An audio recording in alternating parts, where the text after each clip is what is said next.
So you might not think about this, but negativity is really infectious and contagious. So it's best to first notice it and then get rid of it, and you can actually make anything fun. So if you don't know me, my name is Liam, and I make a YouTube video every single day talking about what I've learned, how I've become happier, how I've made more money, etc. So in this video, I'm going to talk about a process that I call romanticizing. And it's kind of the literal sense of the word, but it's how you can make anything, despite how gruesome it might feel to others, feel fun to you, and how I do that. So first things first, I'm going to give you an example of how I just used this and made it more fun. So yesterday, I'm in a big sales push, and obviously making phone calls is a part of sales, and it's not a very fun part of sales. So for me, you can just chug through it and suffer through it, or you can try and find a way to make it feel more fun. So this process of romanticizing starts with breaking down what you're doing and realizing literally what it is you're doing. So for instance, with the phone calls yesterday, I had to make, it was about 6 hours of phone calls. Now, just hearing that sounds very gruesome. It sounds like it would suck. But what I did was, I was at home. So I broke it down. Ask yourself, what am I really doing? When I'm making phone calls, I'm talking into an electronic box. I'm punching numbers in, and I'm hearing voices through a phone. A lot of people are afraid of getting told no. These are people that I'll never see in my life unless they like me and say yes. These are people that I'll never see again.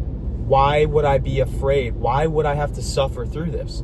I'm sitting here chilling. I got a glass of water. I got some coffee. I can go for a walk in between. This is the life right here. Why am I suffering through this?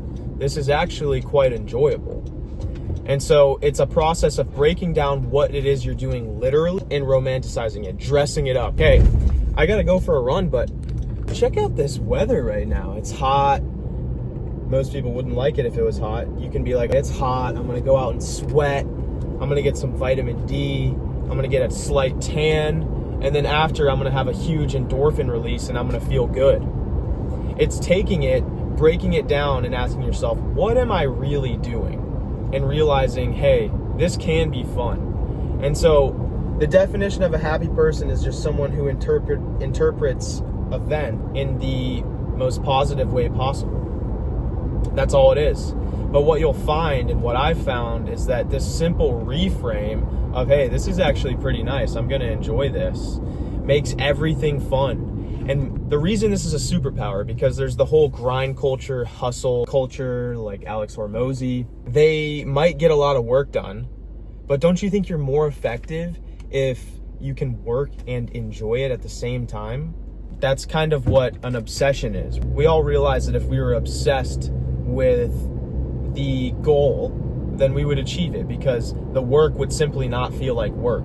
So for me, it's about using any of the tools possible to make the hard stuff feel fun. And this simple reframe of, hey, let's romanticize the stuff. Let's romanticize the worst thing possible that everyone else hates doing. Let's somehow make it fun. And I approach everything that way. And so not only will it make you more effective at what you're doing, it'll also just make your life in general more peaceful and enjoyable. And really, that's how you stay in a game, meaning if you're in the game of business, you need to have the ability to shut your mind off. And that doesn't come from stressing through the work and just gritting your teeth and getting through it. There's moments when you need that, but why not just go through and try and enjoy everything? So I hope this was helpful. I'm not gonna drag it on any longer. Again, I'm making videos in the car again because it's so fun. I feel like I speak much better. But my name's Liam. Subscribe if this was valuable, or send it to someone if you got value out of this. It's the least I can ask, however you might say that. But have a good day. Cheers.